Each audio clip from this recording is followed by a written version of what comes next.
오늘 우리에게 주시는 하나님의 말씀 보도록 하겠습니다. 구약 성경 에스겔 47장 1절로 5절까지의 말씀입니다. 제가 가지고 있는 구약 성경 127면에 있는 에스겔 47장 1절로 5절까지의 말씀,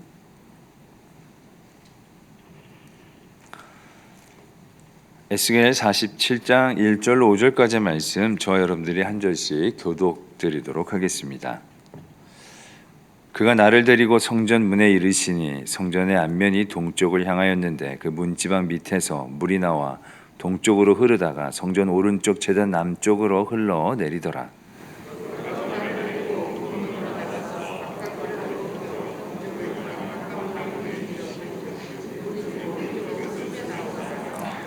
그 사람이 손에 줄을 잡고 동쪽으로 나아가며 천척을 측량한 후에 내게 그 물을 건너게 하시니 물이 발목에 오르더니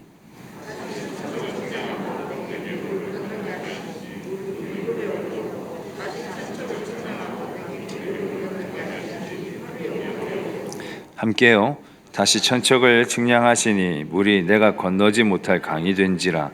그 물이 가득하여 헤엄칠 만한 물이요 사람이 능히 건너지 못할 강이더라. 아멘. 하나님의 말씀입니다. 할렐루야. 네, 하나님의 은혜가 또 여러분들과 함께 하시길 원합니다. 그리고 또 가정에서 또 우리가 온라인으로 예배 참여하는 모든 분들에게도 또 하나님의 은혜가 함께 하시기를 바랍니다. 마태복음 18장 20절의 말씀을 보면 예수님께서 우리에게 두세 사람이 내 이름으로 모인 곳에는 나도 그들 중에 함께 있다, 이렇게 말씀을 하셨습니다. 우리가 지금은 비록 성전에 자유롭게 모여서 성도들의 교제를 나누고 함께 말씀을 듣는 그런 어떤 풍성한 또 신앙적인 생활을 하기는 어려운 그런 때이지만, 우리가 살아가는 각자의 삶의 자리, 또 일터에서 일하는 자리, 또 그런 예배의 자리들이 가정에서나 직장에서나 그 예배의 자리들이 우리의 삶 속에서 잘 지켜지기를 바라고, 또 이렇게 어려울 때일수록 우리가 각자 있는 처소에서 하나님 앞에 믿음으로 나아가기를 바랍니다. 오늘 말씀은 에스겔서의 말씀으로 우리가 함께 은혜를 나누고자 합니다. 오늘 말씀을 보면 하나님께서 이 에스겔 선지자에게 하나의 환상을 그에게 보여줍니다. 이 환상의 내용들을 우리가 다 읽지는 못했습니다. 앞부분만 말씀을 읽었고, 그 뒤에 보면 이 환상에 대한 말씀들이 쭉 밑으로 계속해서 설명이 되어지고 있습니다. 에스겔 선지자가 본 환상의 내용을 요약하면 이렇습니다. 이 에스겔 선지자는 성전에서부터 흘러나오는 물의 환상을 보게 됩니다. 이 성전에서 흘러나오는 물의 환상을 보게 되어지는데, 비교적 이 에스겔 선지자가 좀 자세하게 설명을 하고 있지만, 우리가 성전의 내부 구조나 이런 것들을 뭐 동쪽, 서쪽 이게 어떻게 방향이 잡혀 있는지 잘 모르기 때문에 이것을 다 이해하기는 어렵지만, 요약하면 이렇습니다. 성전의 동쪽에서부터 스며 들어온 물이 그 성전의 내부를 가득 채우고 다시 바깥으로 흘러나가는 그것을 보여주고 있습니다. 그래서 그 물이 오늘 이 에스겔서의 말씀을 보면 성전의 동편에서부터 시작해서 들어왔고, 그것이 이제 성전 밖으로 흘러나갔다라고 되어 있습니다. 왜 동쪽이냐? 굳이 왜 동편에서 이 성전의 쪽으로 물이 흘러 들어왔는지를 좀 이해하고자 한다면, 에스겔서 43장 4절의 말씀을 보면 여호와의 영광이 동문을 통하여, 동쪽에 있는 문을 통하여 성전으로 들어가셨다, 이런 말씀이 나옵니다. 즉 이 동쪽이라는 것은 하나님의 임재가 시작된 성전의 방향이고, 그쪽에서부터 하나님께서 이 성전으로 들어가셨다라는 말씀이 있기 때문에, 그래서 많은 신학자들이 왜 동쪽이냐 했을 때에 이 동쪽은 하나님의 임재가 시작된 부분이고 하나님이 그쪽으로 성전으로 들어오셨기 때문에 오늘 이 에스겔서의 환상에 나오는 물도 동쪽으로부터 성전 안으로 스며 들어오는 그것을 묘사를 하고 있습니다. 안쪽에서 물이 어떻게 됐든 어쨌든 이 물은 성전을 가득 채우고 밖으로 흘러나갔다라고 그렇게 설명을 하고 있는데, 하나 우리가 여기서 이 말씀을 읽으면서 한번 생각해 볼 수 있는 것은, 성전을 채우고 물이 흘러나갔다고만 설명되어져 있지, 한 가지 우리가 생각해 볼 수 있습니다. 우리가 성전 하면은 이 성소와 지성소, 더 안쪽 깊은 곳에 있는 지성소가 우리가 알고 있는데, 오늘 이 에스겔의 환상에서는 지성소에 대한 에스겔 선지자의 설명이 하나도 나와 있지 않습니다. 이 부분도 어떻게 보면 왜 성전에 물이 들어와서 성전을 채우고 지성소라는 언급이 없이, 왜냐하면 에스겔은 선지자이지만 그는 제사장 출신의 선지자입니다. 그가 하나님께 선지자로 부르심을 받기 이전에 그의 직업은 성전에서 하나님을 섬기는 제사장으로서의 직무를 감당했기 때문에 충분히 이 제사장 출신의 에스겔이라면 그 성전의 물이 동쪽으로 들어와서 성전 내부와 지성소나 이런 것을 언급할 만도 하지만 지성소에 대한 설명이 전혀 없이 그저 성전으로 물이 들어왔다가 흘러내려갔다라고 나오고 있습니다.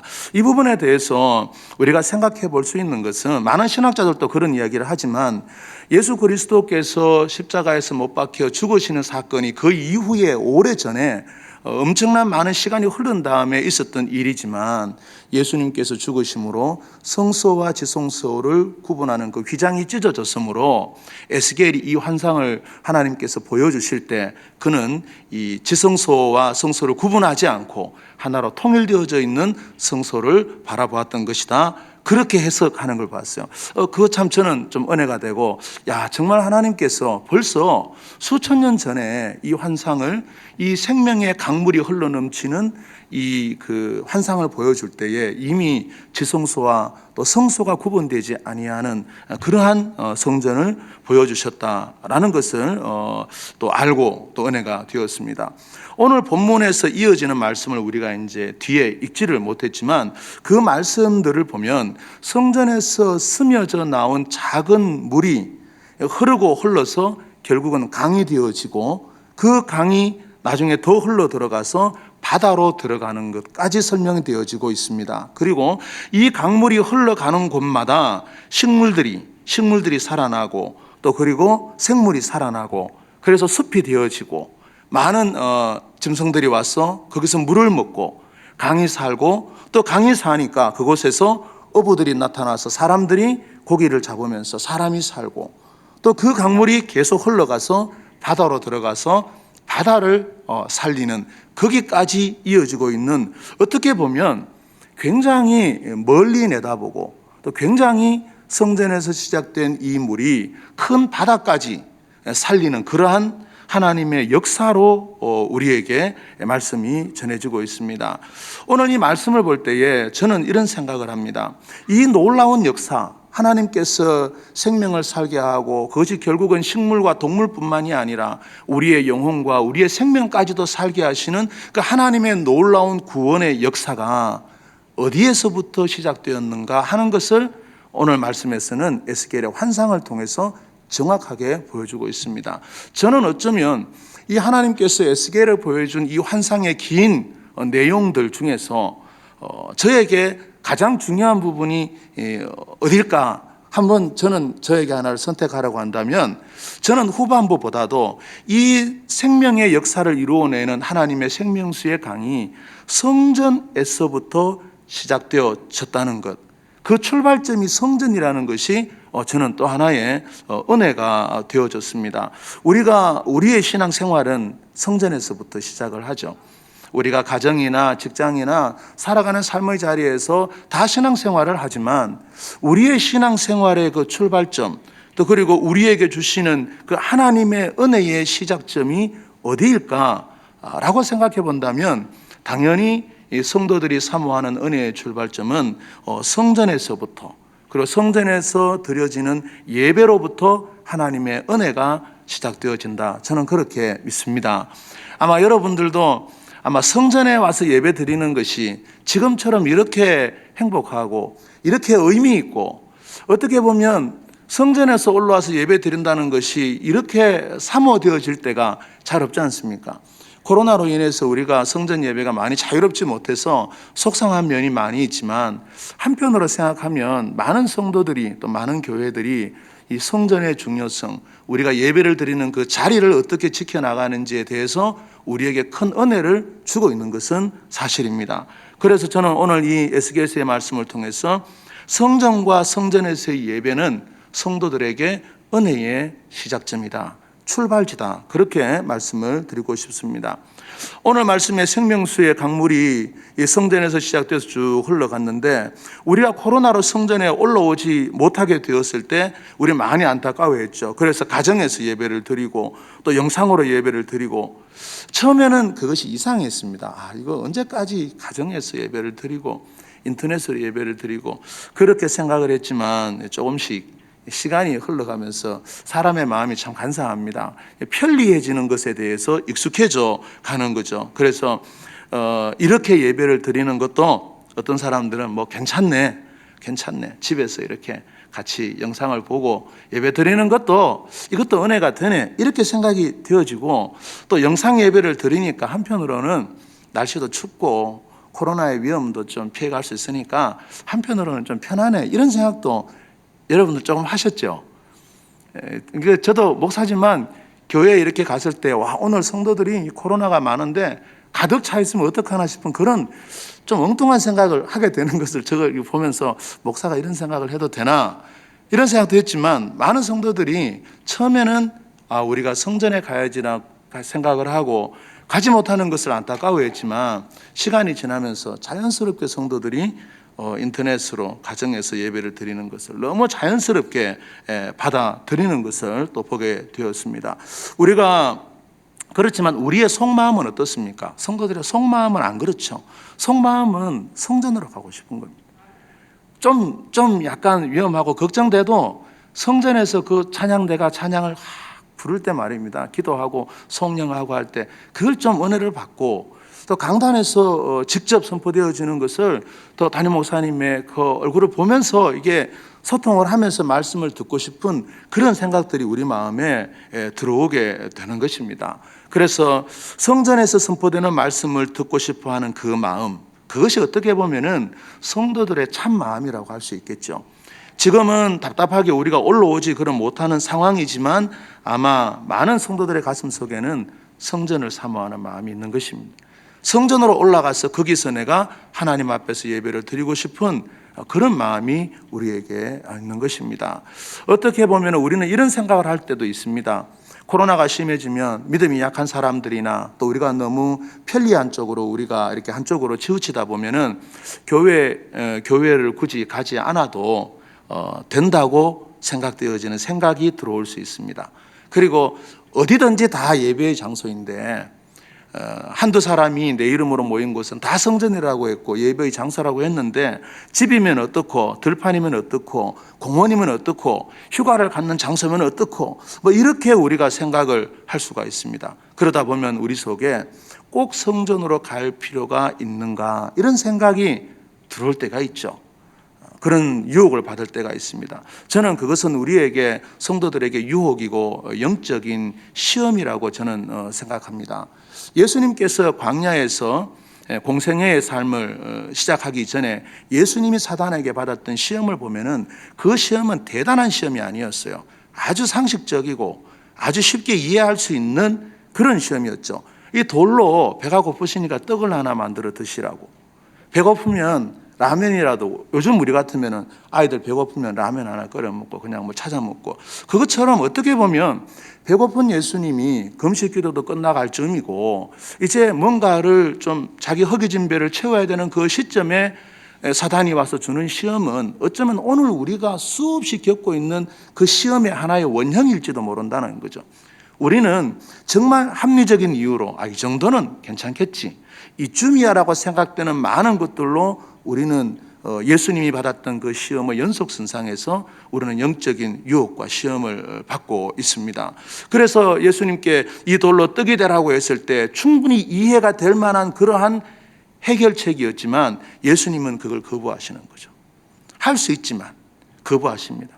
오늘 우리가 이 코로나의 상황에서 신앙생활을 한다는 것, 어떻게 보면 정말 이와 유사한 그런 시험들이 많이 다가옵니다. 추우면 날씨도 춥고 코로나도 있고, 성전에 많이 가면 다른 사람에게 피해를 주니까 얼마나 여러분도 합리적인 이유입니까? 여러 가지 이유로 우리는 이 코로나의 상황 속에서 코로나와 싸우는 것이 아니라 코로나가 우리에게 가져다 준 삶의 변화로부터 우리는 여러 가지 시험을 우리가 받고 있는 것입니다. 그래서 우리가 성전을 사모하여 올라가는 그 성도들의 발걸음, 그 발걸음이 정말 하나님이 기뻐하시는 것이거든요. 성전에 가서 예배를 드리는 것도 소중하지만 성전으로 올라가는 그 과정에서 성도가 일어서고 준비하고 올라가고 사모하고 성전의 출입문을 통과하고 그것이 우리에게 큰 은혜가 되어지지만 그것들을 우리가 다 이 코로나 때문에 다 빼앗기고 있는데 만약에 이것으로 인해서 우리의 신앙이 나태해진다면 우리는 시험 가운데로 들어가고 있다라는 것을 우리가 깨달아야 합니다. 그래서 우리가 성도들에게는 성전을 사모하는 마음이 있어야 됩니다. 성전을 귀하게 생각해야 됩니다. 성전에서 예배 드리는 것을 한 번, 두 번 못 드릴 수도 있지만 그것이 오래 지속되어질 때 그것을 우리는 위기라고 생각을 해야 되고 시험이라고 생각해야 되죠. 그럴 수 있다라는 것이 합리적인 것 같지만 세상의 모든 시험들은 우리가 구분하기 어려운 형태로 우리에게 우리의 판단력을 흐릴 만한 정도로 많은 유혹들이 다가오기 때문입니다. 그래서 성전에서 선포되는 말씀들을 내가 기다리고 또 성전에서 만나는 성도들과의 교제를 통해서 함께 은혜를 나누어야 우리의 신앙이 풍성하게 되어집니다. 오늘 3절의 말씀을 보면 천사가 손에 줄을 잡고 이게 이제 한 번에 1,000척씩 청량을 했다고 되어 있지 않습니까? 거리로 따지면 500m를 갈 때마다 한 번씩 청량했다는 뜻입니다. 그래서 성전으로부터 1,000척, 성전으로부터 500m를 가서 물을 깊이를 쟀다라고 나오는 거죠. 그리고 거기서 또 그렇게 쟀더니 물이 발목까지 오더라. 거기서 또 5,000척을 그러니까 1,000척 그러니까 500m를 더 가서 쟀더니 그 물이 무릎까지 오더라. 거기서 또 500m를 가서 쟀더니 허리까지 오고 나중에는 그 물이 가득해서 강이 되어지고 사람이 능히 건너지 못할 그러한 강이 되었다. 이렇게 오늘 환상의 내용을 우리가 이해할 수 있습니다. 오늘 근데 이 말씀을 또 하나 제가 이 말씀을 또 보고 준비하면서 제가 또 은혜가 되어졌던 것은 여기서 이 가슴까지 찬 물을 표현할 때요 어떻게 표현되어져 있냐면 이 성경이 기록된 구약 성경의 히브리어 원어로 이렇게 신학자들이 이 부분을 풀어놓은 걸 보니까 좀 제가 이 부분도 참 은혜가 된다라는 그런 부분이 있어서 함께 말씀을 나누고자 합니다. 이 사람이 능히 건너지 못할 강, 가슴까지 차는 이 강물, 그리고 사람을 삼켜버릴 정도에 흘러가는 이 강이 결국은 되었다라는 거죠. 스며져 나온 물이 나중에 갔을 때에는 사람이 그 물에서 스스로 강을 건널 수 없을 만큼 강해졌다는 것입니다. 여기서 나오는 이 단어들을 보면요, 우리가 이스라엘 백성들이 출애굽할 때에 하나님께서 이스라엘 백성들이 홍해 바다를 건너가고 그 뒤에 애굽의 군대들이 군마를 이끌고 이 이스라엘 백성들을 죽이고 몰살시키기 위해서 따라오지 않습니까? 그때에 하나님께서 바닷물을 다시 합침으로 애굽의 군대들을 삼켜버립니다. 그때 사용했던 이 삼키다라는 이 말이 오늘 여기도 이 가슴까지 찬 물을 설명하는 그 가운데 그 말이 들어와 있다라는 거죠. 왜 그러면 이렇게 어떤 삼키는 정도의 강한 역사가 강한 물에 대한 표현들이 여기서 사용되어지고 있는가라고 했을 때 우리는 이렇게 이해할 수 있습니다. 처음에 성전에서 그저 보일 듯 말 듯 스며져 나온 그 강물이 흘러가면 흘러갈수록 깊이가 더해지고 흘러가면 흘러갈수록 많은 곳으로 가서 그 물이 닿는 곳마다 생명을 살리는 역사가 나타났고 마지막에는 강이 결국은 바다로 들어가서 그 모든 것들을 은혜로 덮어버리는, 그 은혜로 삼켜버리는 그런 역사를 표현하고 있다는 거죠. 그래서 우리는 이 말씀을 생각할 때 여기서 모든 것을 삼켜버릴 정도의 큰 강이 되어져서 바다로 흘러간 이 물은 결국은 하나님의 구원의 역사를 우리에게 말씀하고 있는 것입니다. 예수 그리스도를 통한 십자가의 구원의 역사는 성전으로부터 하나님의 은혜로부터 시작되어진 그 하나님의 은혜가 지금 우리가 살아가는 이 세상 가운데에서는 누구든지 예수 그리스도를 믿고 그 안에 거하면 구원을 받는, 정말 어떻게 보면은 모든 사람들과 모든 이 세상의 모든 것을 살릴 수 있는 큰 하나님의 역사로 우리 가운데에 다가와져 있다는 것입니다. 그래서 이 생명수 강은 예수 그리스도 안에서 나타나는 하나님의 구원의 역사를 오늘 우리에게 보여주고 있다는 거죠. 단지 하나의 에스겔이 보았던 환상으로 끝이 나는 것이 아니라 그 환상이 오늘을 살아가는 우리에게까지 연결되어지고 있다는 것을 우리는 깨달아야 한다는 것입니다. 우리는 지금 하나님의 구원의 은혜의 강물 속에서 예수 그리스도를 통해서 그 은혜를 누리고 있고 그 은혜 안에서 살아가고 있다는 것을 믿으시기를 바랍니다. 오늘 말씀에 기록된 또 이 강물의 깊이에 대해서 우리가 한번 생각을 해보고자 합니다. 이 강물의 깊이가 발목과 무릎, 허리, 그리고 헤엄칠 만한 물로 이게 불어나는데, 이것이 하나님의 은혜의 깊이를 의미한다면 그 생명수의 강물이 흘러가는 그 깊이들이 굳이 우리에게 깊이를 가르쳐주는 이유는 저는 의미가 있다고 생각합니다. 단지 그것이 점점 깊어지고 있는 것도 설명할 수 있지만, 우리에게 굳이 발목과 허리나 가슴을 이 높이를 말씀해 주시는 것에서 우리의 신앙의 어떤 깊이를 좀 생각하고, 오늘 우리가 믿음으로 살아가면서 하나님 앞에 나는 어떤 은혜와 또 믿음으로 하나님과 동행해야 하는가, 예수 그리스도와 동행해야 하는가, 그런 부분에 대해서 우리가 또 말씀을 나눠보고자 합니다. 발목 정도의 은혜의 물이 차면 우리가 신앙적으로 표현하면 어느 정도가 될 수 있을까요? 내 믿음이, 내 은혜가, 내가 누리고 깨닫고 있는 경험하는 은혜가 내 발목 정도에 와 있다라고 생각하면 나는 어떤 신앙의 모습일까? 여러분 생각만 해보시면 되고요. 제가 이렇게 준비한 걸 한번 말씀드려 보겠습니다. 발목까지 찼을 때의 어떤 그러한 믿음, 그러한 믿음은 그 교회를 출석할 수 있는 믿음. 잘 모르지만 교회 가는 것이 즐겁고, 교회 가서 예배 드리고 그냥 교회로 가는 그 자체가 우리에게 즐거운 그런 믿음이 아닐까. 뭘 알았어, 성경을 깊이 있게 깨달았어, 내가 뭔가를 대단한 일을 했어가 아니라 하나님 앞에 성전으로 나아가는, 그저 내 발로 성전으로 나아갈 때에 느낄 수 있는 그 은혜가 아닌가, 그런 생각을 하게 되고요. 두 번째로 또 우리가 이 무릎까지 오는 과연 은혜는 이것이 어느 정도의 또 우리가 은혜로 생각해 볼 수 있을까, 믿음으로 생각해 볼 수 있을까 했을 때에 하나님 앞에서 또 교회에서 일을 하기는 하는데, 이 무릎까지 차면 여러분 수영하기 어렵습니다. 그 물에 수영하는 사람은 갓난아기들이나 하지 그건 수영을 못합니다. 그래서 무릎까지 찬 신앙이, 내가 무릎까지 찼다면 어떤 면에서 신앙생활을 하기는 하지만 아직은 내가 여러 가지의 어떤 내가 하고 싶은 일들만, 교회에서 내가 하고 싶은 일들, 하고 싶은 예배, 내가 아직은 골라서 좀 신앙생활을 해야 되는 그런 정도의 믿음이 아닐까. 딱 놀기 좋은 어떤 그런, 아직은 깊어지지 않는 그 정도로 생각해 보고요. 또 이게 가슴까지, 그 세 번째 보면은 허리까지 찬 물이 있습니다. 저는 이 정도가 되면은 봉사할 만하다. 나는 내가, 하나님이 내게 주신 은혜가 허리 정도까지 찼다고 생각되어지고, 이제 내가 뭔가 하나님을 위해서 또 교회 여러 일들을 위해서 내가 뭔가 좀 허리를 숙이고 내가 좀 봉사하고 섬기고 내게 주어진 어떤 그런 은혜를 내가 하나님께 헌신해야 되지 않는가. 그 정도 신앙이 되면 저는 허리까지 차지 않았을까, 그렇게 제가 또 생각을 해봅니다. 그리고 마지막으로 가슴까지 차서 헤엄칠 수밖에 없는 이 물, 내가 감당할 수 없는 물, 나를 휩쓸고 지나가 버릴 정도의 힘을 가지고 있는 이 물이 내 가슴까지 내가 찼다고 했을 때, 이때는 수영을 해야 됩니다.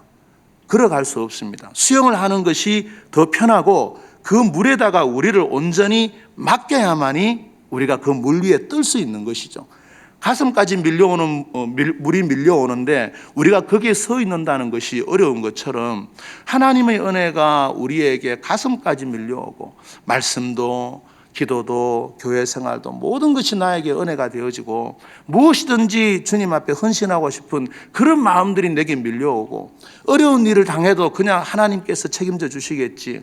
내가 어떤 해결하지 못할 일이 있어도 하나님께서 맡기면 성령님께서 함께 해주시겠지. 모든 좋고 나쁘고 잘되고 못되는 모든 일들을 하나님 앞에 맡길 수 있는 그런 어떤 은혜의 모든 것을 맡길 수 있는 그런 믿음이 저는 가슴까지에 찬 정도의 믿음이 아닐까.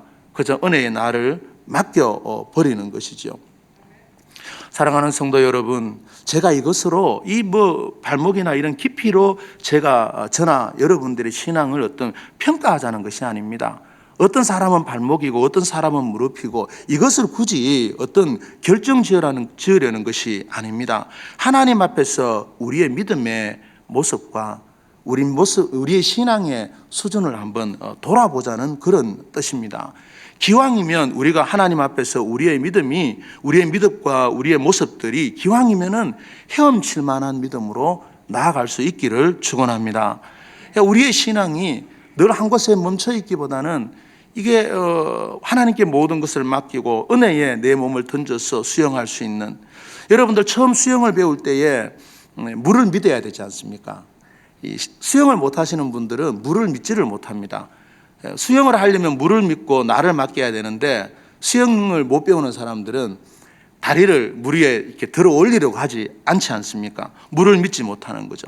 수영을 배우려면 물이 나를 떠받쳐주는 그 부력을 믿어야 됩니다. 그래서 허리 정도까지 오는 물만 되면 거기에 맡기면 조금 잠긴다 할지라도 수영을 배울 수 있습니다. 그래서 우리가 신앙생활을 할 때에도 하나님이 나와 함께 하심을 믿고 그 은혜에 나를 맡기고 의지해야 우리가 은혜의 체험을 할 수 있다고 생각합니다. 그저 내가 생각하는 만큼, 내가 아는 만큼, 내가 이해할 수 있는 만큼만의 신앙을 늘 고집하다 보면 늘 그냥 무릎까지 신앙생활은 하지만 뭔가 좀 내가 이해하고 생각할 수 없고 내가 기대하지 못했던 또 다른 하나님의 역사를 경험해 보려고 하면 결국 우리가 더 깊은 은혜로 나아가서 그 은혜에 나를 맡겨야 한다는 것입니다. 그래서 하나님이 나와 함께 하심을 믿고 그 은혜를 의지할 때에 하나님을 믿고 나아가면 그것이 어떤 곳이든 어떤 문제이든 하나님이 우리를 붙들어 주시고 우리를 도와주시는 것입니다. 성전에서 시작된 이 작은 물이 흐르고 흘러서 생명수의 강이 되고 바다가 되어졌습니다. 이는 이스라엘 백성들 뿐만이 아니라 온 인류를 향한, 하나님을 떠난 인류를 향한 하나님의 구원의 역사를 오늘 에스겔을 통해서 우리에게 보여주고 있습니다. 이 은혜가 어디서부터 시작되었느냐는 것입니다. 제가 조금 처음에 말씀드렸듯이 성전에서 이 은혜가 시작되었다는 것은 성도들의 신앙의 중심이 성전이 되어져야 되고, 성도들은 모든 상황 속에서 성전에 나아가는 것, 성전에 모이는 것, 성전에서 예배하는 것, 성전에서 하나님의 말씀을 듣는 것을 사모해야 한다는 거죠. 우리의 발이 성전에 있을 때에 그 성도들이 찬양대가 찬양을 하고 성도들이 함께 손을 들고 아멘하고 하는 이런 그 자리에 가 있을 때야말로 우리의 발이 정말 은혜의 발이고 복을 받은 발이라 그렇게 믿습니다. 예수님이 우리의 영혼에, 우리의 인생과 영혼의 참 생수입니다. 요한복음 2장 19절의 말씀을 보면 예수님은 자신을 가리켜서 나는 내 육체를 가리켜서 성전이라고 하셨습니다. 그래서 예수님은 내 몸이 내가 곧 성전이다 이렇게 말씀을 하셨고, 요한복음 4장 13절 이하의 말씀을 보면 이 물을 마시는 자마다 다시 목마르려니와 내가 주는 물을 마시는 자는 영원히 목마르지 아니하리니 내가 주는 물은 그 속에서 솟아나는 영생하도록 솟아나는 샘물이 되리라 그렇게 말씀했습니다. 예수님은 내가 주는 물이라고 그렇게 말씀하고 있죠. 예수 그리스도를 통한 우리에게 주시는 하나님의 구원의 역사, 그 생명의 역사, 그 물을 마시는 자는 결국은 하나님께서 우리를 책임져 주시고 구원해 주시는 것입니다.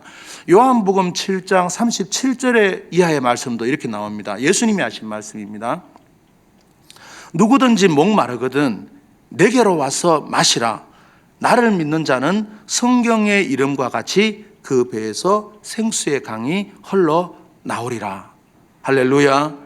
예수님은 신약 성경에서 예수님 시대까지 왔을 때에 예수님은 이 에스겔이 보았던 환상이 흘러내려온 그 강에 있어서 예수님께 왔을 때 내가 곧 생명의 강이고 내가 곧 생수다라고 말씀하셨습니다. 내게로 와서 마시라라고 말씀했습니다.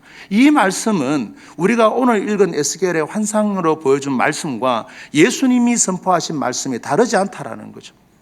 그 연속선상에서 있고 우리는 예수님 시대 이후에 살고 있지만 그러나 우리는 예수 그리스도를 믿음으로 예수 그리스도의 십자가의 보혈과 그 생명의 역사를 통해서 여전히 그 강물이 오늘 이 시대에 우리 가운데 흐르고 있고 우리는 그 은혜에 복을 받은 사람이라는 것을 믿으시기를 바랍니다. 오늘 우리가 또한 제가 또 이 말씀을 이렇게 보면서 생수에 대해서 한번 생각을 해보았습니다. 이 세상에서 제일 비싼 물은 그러면 얼마일까 생각을 해봤어요. 말씀 준비하다가 이 사람들이 물 하니까 좀 물이 굉장히 중요하지 않습니까? 어떤 물을 마시느냐 뭐부터 시작해서 어떤 물이 좋으냐. 그래서 제가 한번 이렇게 그냥 찾아봤더니 이게 좀 재밌기도 하고 꼭 사람들이 이렇게 물을 마셔야 되나 이런 이제 그런 생각을 하게 되어졌는데 뭐냐면 세상에서 가장 비싼 물을 찾아보니까 1등이 한 병에 10억이더라고요. 10억. 한 병에. 그 병이 얼마나 크겠어요. 물론 병이 여러분들 담겨있는 물도 좋은 물이죠.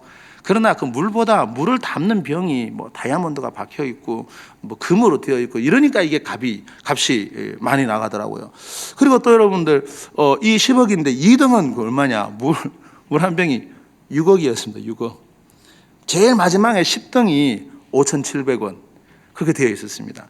저는 그 물을 먹는다고 이 아무리 비싼 물을 먹어도 다 그 병이나 이런 게 좀 좋을 뿐이지 그 안에 들어있는 물은 사실은 큰 차이가 없지 않습니까? 저는 이런 생각을 했습니다. 참 세상 사람들이 얼마나 인생의 그 목마름이 갈증이 깊었으면 그냥 비싼 물을 먹으면 좀 더 자기의 삶이 좋아지는 것처럼 자신이 좀 더 뭐 오래 사는 것처럼 건강하는 것처럼 생각한다는 것을 제가 느끼면서 참 사람들이 어리석다, 인간이 어리석다 그런 생각을 해보았습니다. 정말 여러분들 이 세상에서 가장 귀한 물은 누굽니까? 예수 그리스도입니다. 예수 그리스도, 예수님께서 우리에게 내가 곧 생수라고 그랬지 않습니까? 내가 곧 너희 영혼의 목마름을 채워줄 수 있는 내가 생수라고 말했습니다. 내게로 와서 마시라라고 말했습니다. 우리는 참 복된 사람들입니다. 예수님을 믿고 예수 그리스도를 통해서 그 말씀을 먹고 예수님을 믿고 기도하고 예수님과 서로 교제하는 것 이것 자체가 우리가 예수 그리스도를 통해서 생수를 먹는 것입니다. 오늘 에스겔서에서 보여준 이 환상은 결국은 예수 그리스도를 통해서 이어지는 구원의 역사, 하나님께서 이 하나님의 생명의 강의 역사를 우리에게 보여준 것이거든요. 제주도에 가면 경치가 좋지 않습니까? 사방이 다 바다고 정말 물도 맑고 그 제주도 여러분도 올레길 가운데 13코스를 가보신 분들은 아마 알 텐데 거기에 가면 순례자의 교회라고 조그마한 교회가 있습니다. 순례자의 교회.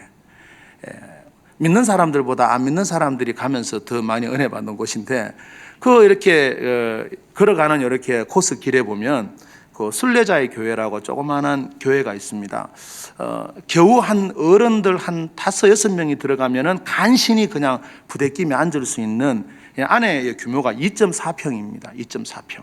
2.4평의 순례자의 교회가 있는데 이제 우리 교단의 한 목사님이 사람들이 많이 걸어 다니는 길에다가 작은 교회를 하나 가장 작은 교회를 세워서 누구든지 신자든지 불신자든지 누구든지 그 교회로 길 옆에 있으니까 들어가서 기도하고 또 자신의 인생을 한번 돌아보고 뭐 이런 취지에서 그 순례자의 교회를 세웠습니다. 지금 아마 3개까지 있는 것으로 아는데 이 제주도 이 올레길에 있는 이 순례자의 교회 이야기를 좀 소개를 해드리면은 이곳에는 신자든 비신자든 다 들어갈 수 있습니다. 믿는 사람들이나 안 믿는 사람들이나 그저 들어갈 수 있습니다. 믿는 사람들은 들어가서 기도해도 되고 안 믿는 사람들은 들어가서 구경하다가 작은 냉장고에 있는 생수 하나 꺼내서 마시고 가도 되고, 아무도 거기에 대해서는 타치를 하지 않는 거죠. 그래서 거기에는 예배가 없습니다. 1년 내내 예배가 없고 목사도 없습니다. 지키는 사람도 없습니다. 그저 지나가다가 그 작은 교회에 들어가서 자신의 인생과 삶을 한번 돌아보라. 그래서 그 순례자의 교회라고 그렇게 이름이 붙여져 있습니다. 그래서 여러분들 신자 비신자뿐만이 아니고요, 불교 신자도 들어가서 거기 들어가 보는 사람도 있고, 이게 뭔가 무신론자도 들어가 보기도 하고, 많은 사람들이 거기를 들어갑니다. 그 순례자의 교회, 이 13코스에 있는 이 교회만 해도요, 벌써 그 방명록이 있는데 10만 명을 훌쩍 넘을 정도로 많은 사람들이 거기에 들어가서 앉아서 기도해보고 생각해보고, 몇 가지 사연을 소개하면은 기독교인이 아닌 사람들도 거기에 와서 앉아서 마음이 힘드니까 펑펑 울고 가는 사람들도 있고, 또 그렇게 울다가 자기 은혜를 경험하기도 하고, 여기서 결혼식, 자신들의 인생의 결혼식, 가장 중요한 시기, 중요한 순간을 요 작은 2.4평의 교회에서 결혼식을 올리는 젊은이들도 꽤 많습니다. 거의 한 100상에 가까울 정도로 그렇게 거기서 결혼식을 올리는 사람들도 있습니다. 그래서 여러분들 여기서 이것뿐만이 아니고요, 어떤 사람들은 사업이 그가 실패 후에 내가 이제 인생을 끝내야 되겠다, 그만 살아야 되겠다, 이런 생각을 하고 우연히 제주도 갔다가 그 길을 가다가 거기 순례자의 교회에 들어가 가지고 거기서 그가 하나님의 음성을 듣고 마지막 그 앉아있는 그 자리에서 비크리스찬이지만 그 속에서 자신의 삶을 돌아보고 죽음을 포기하고 새로운 길을 살게 되는 그런 이야기도 나오고 있습니다. 또 어떤 사람들은 크리스찬이었는데 교회 안에서 신앙생활을 하다가 상처를 받고 또 좋지 않은 일들이 있어서 신앙생활을 안 하던 그런 어떤 사람이 이 순례자의 작은 교회에 들어가서 앉아서 잠깐 기도하다가 거기서 자신의 잘못을 깨닫고 다시금 신앙을 회복하는 그런 감정들도 여기에 있습니다. 그리고 그 순례자의 교회 작은 그 정면에 위에 보면은 하나의 문구가 있는데, 길 위에서 묻다, 이렇게 되어 있습니다. 길 위에서 묻다. 한 번 더 물어보고 당신의 인생을 삶을 살아가라, 뭐 그런 의미가 있습니다. 제가 왜 여러분들에게 이런 말씀을 함께 나누느냐 하면은, 우리도 다 살아가는 인생의 길 위에 있습니다. 조금 빨리 가고 늦게 가고 많이 가고 적게 갔을 뿐이지, 우리도 결국은 우리 인생의 길 위에 서 있는 것입니다. 그래서 우리가 우리의 인생을 살아가면서 각자가 바라보는 방향이나 또 걸어가는 속도나 생각의 차이는 있겠지만, 우리의 인생의 이 각자에게 주어진 인생의 끝을 향해서 우리는 살아가고 있는 거죠. 함께 인생의 길을 걷는 가족도 있고 친구들도 있겠지만, 저는 그렇게 생각합니다. 가족도 중요하고 친구도 중요하죠. 무엇보다 우리가 우리의 인생의 길에서 예수 그리스도와 함께 걸어야 합니다. 다른 모든 것을 내게 있다 할지라도 예수 그리스도와 함께 걷지 못하는 그 우리가 인생이 되어지면은, 오늘 이 에스겔을 통해서 보여주신 하나님의 엄청난 구원의 역사에서 누구든지 들어가기만 되고 누구든지 믿기만 하면 되는 그 단순하고 너무 넓은 그 은혜의 강에 있어 강을 보고서도 우리가 예수 그리스도와 함께 걷지 못한다면 우리의 삶이 얼마나 안타까울까, 그런 생각을 해보게 되어집니다. 오늘 우리가 예수님과 함께 우리의 인생의 길을 걸어야 됩니다. 지금 이 코로나의 상황에서도 주님과 함께 걷는 것입니다. 때로는 여러 가지 위험과 어려움이 있어도 예배의 자리로 나아가야 될 때는 담대히 예배의 자리로 나아가는 것입니다. 세상에서 사람들이, 또 세상의 많은 것들이 우리에게 요구하는 대로 이렇게 하고 저렇게 하고 말한다고 해서 그 모든 것을 다 무시할 필요도 없지만, 모든 것을 다 듣고 우리가 세상의 말에 순종해야 될 이유도 없습니다. 성도들의 마음은 항상 성전을 향해야 되고 하나님의 말씀에 선포되는 그 자리를 소중하게 생각해야 하는 거죠. 우리의 선배들이었던 많은 신앙인들은 자신의 생명을 내어놓고도 신앙생활을 했는데, 우리가 코로나로 인해서 너무 약해지면 저는 안 된다고 생각을 합니다. 마스크 잘 쓰고 교회로 와서 예배도 드리고 기도하고 하나님 앞에서 우리가 믿음으로 나아가야 된다고 또 믿습니다. 사랑하는 성도 여러분, 우리가 우리의 앞을 가로막고 있는 큰 문제가 있지만, 우리가 너무 지나치게 불안하고 지나치게 걱정하고 지나치게 두려워하는 것이 아니라, 만약 우리가 너무 두려워하고 너무 걱정되고 염려가 되어서 하나님 앞으로 나아오는 그런 믿음의 용기를 잃어버린다고 한다면 결국 그것이 우리의 불신앙이고 우리의 믿음 없음이 되는 것입니다.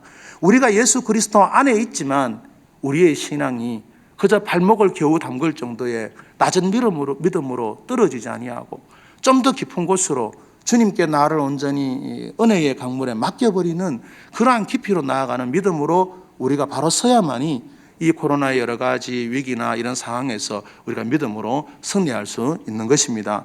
오늘 하나님의 말씀으로 우리가 함께 또 은혜를 받았습니다. 이 말씀 품고 살아갈 수 있기를 바랍니다.